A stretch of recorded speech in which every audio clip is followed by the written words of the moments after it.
This is the very brief overview for Blackboard. There's a much more detailed one for students who aren't as familiar with Blackboard or are confused about how things work in the course. So this is your home page. You can get here anytime by clicking home page, and it'll show you a nice overview of your assignments. And I work hard to put every assignment into the calendar, even things that we do in class, just so you know what's coming up and when it needs to be done.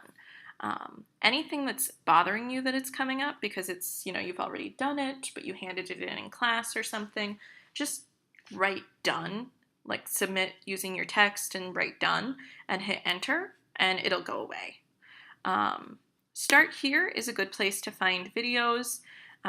It's also a place where I keep a copy of the syllabus and the schedule, so it has, if you're not sure how to work Blackboard, it's a good place to start. Here you can get direct links to the syllabus. If I click it, it downloads.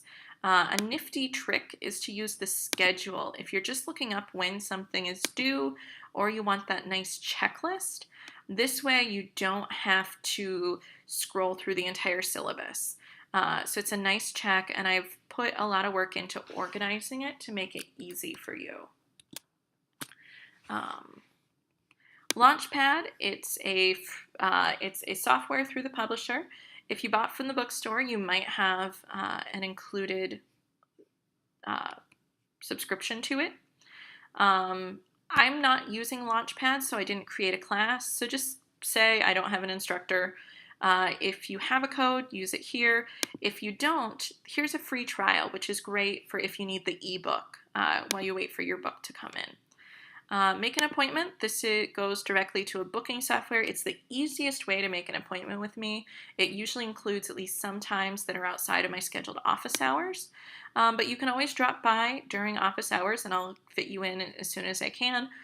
Or if you don't understand this or none of the times work, just send me an email and we'll get together. Here, course content. I have different folders to show what's due at different times. For each chapter, you will read the chapter. Then you'll watch a video.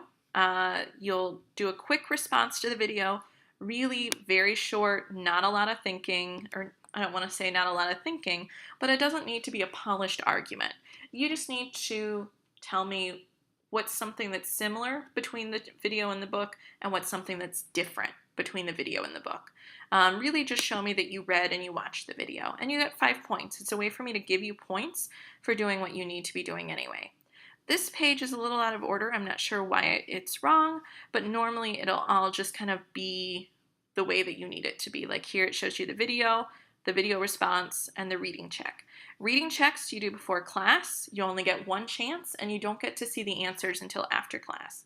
These questions are really similar to what's on the test, so I recommend doing them and looking at the answers to see what's right. And then you'll also do a quiz for each chapter. These are from a big pool. They're similar to test questions, but they're not as focused as the checks. There might be questions about things I told you weren't important. But you can take them as many times as you want to work to a high score, and they're a great way to study by quizzing yourself. And those you get to see your answers whether you were right or not right away.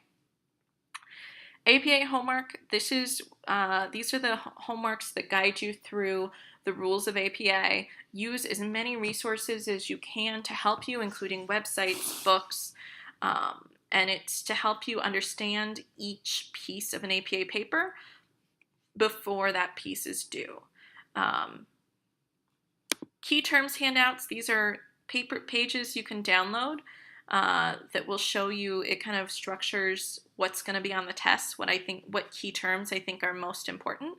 It also has essay questions. You should really prep your answers to essay questions before you get to the exam. And it has some bonus questions that sometimes show up. Essay questions, at least one, will almost always show up from each chapter. Bonus questions are a little more flexible, but usually at least one comes.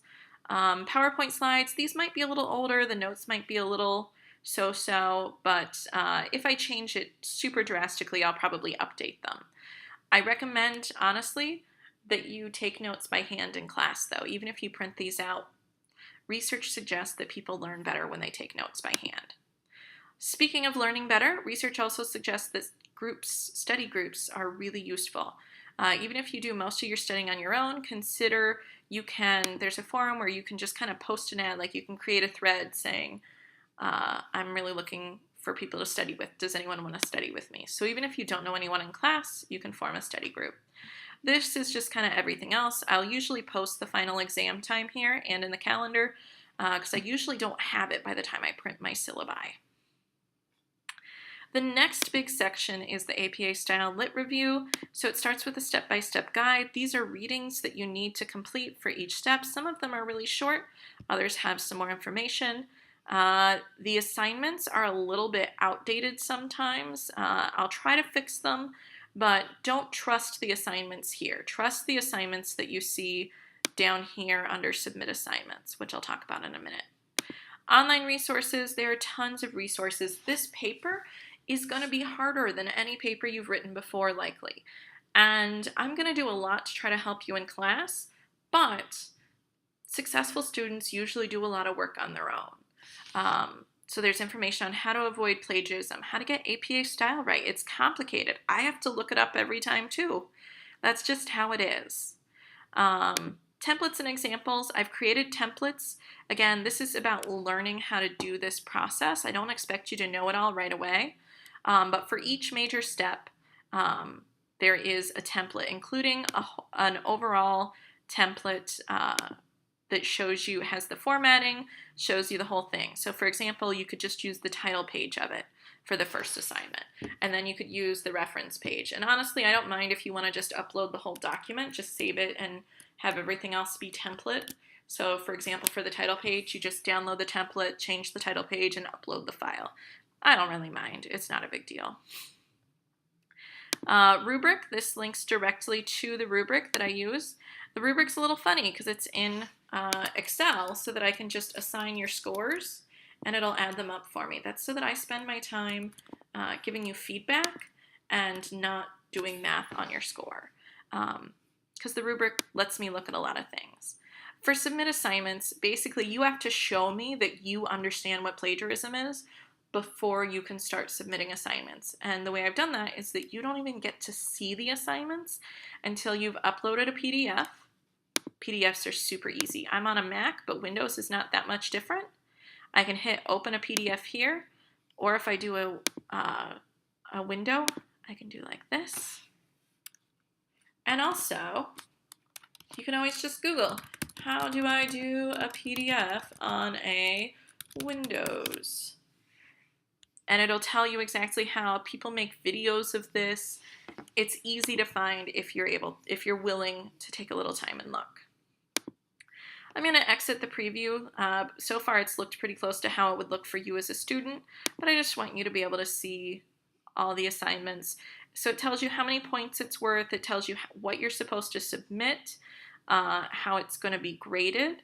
For the most part, until you get to your paper submission, if you do what you're supposed to do, you get full credit. And that's partly to build in a lot of cushion because a lot of people don't do so well. I have good students who get 60 points out of 100 on this final submission. I have decent students who get 40 points out of 100. That's usually because they didn't really follow up on the feedback from the original submission. They just kind of fixed a couple little things and resubmitted it, and that's not going to cut it. I expect a lot of work from this step to that step. And so to balance for how harshly those papers get graded, the standard that I hold them to, I give you a lot of freebies. Just keep up with the work and you get a lot of points along the way. And you can also, there's a forum where you can ask for peer editing, someone who wants to trade papers. I don't get to see it because I'm not a student, but you can look at your grades. If you want a study group or a review group, I can create a group for you. And you can look at the calendar. This is the easiest way to track, and you can look across your courses what's due. I try really hard to keep this accurate. If it's off, then if there's a difference between this and the syllabus, check with me. Usually I'll say the syllabus is right. If I change a due date, I usually make an announcement, which shows up right here in your home page. If you have any other questions, first watch the longer video. I go through a lot more detail in what's due and how to do it and how to access things. And then email me, make an appointment, or ask in class, or stop by office hours. Thanks.